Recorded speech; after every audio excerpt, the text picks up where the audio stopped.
High বন্ধুরা, আমি current Bauri. সবাই কেমন আছে? কাল রাতে প্রচুর পরিমাণে বৃষ্টি হয়েছে।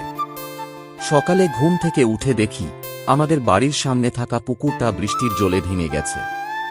পুকুরের পানি চারদিকে ছড়িয়ে পড়েছে, আর সেই সুযোগে গ্রামের সবাই মিলে অনেক মাছ ধরল। সকালের এই দৃশ্যটা সত্যিই দারুণ ছিল, এবারে চকচক করছিল।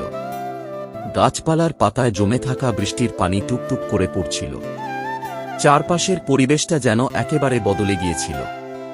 মাঝে মাঝে বাতাসের সঙ্গে বৃষ্টির ঝাপটা আরও বেড়ে যাচ্ছিল। গ্রামের রাতের এই বৃষ্টির সৌন্দর্য সত্যিই মন ছুঁয়ে যায়। বৃষ্টির কারণে চারপাশ ছিল শান্ত ও নিরিবিলি। দূরে কোথাও ব্যাঙের ডাক, আর তার সঙ্গে মিশে যাচ্ছিল বৃষ্টির শব্দ।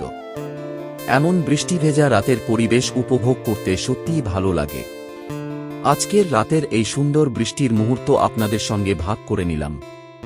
ভিডিওটি ভালো লাগলে অবশ্যই লাইক, কমেন্ট ও শেয়ার করবেন।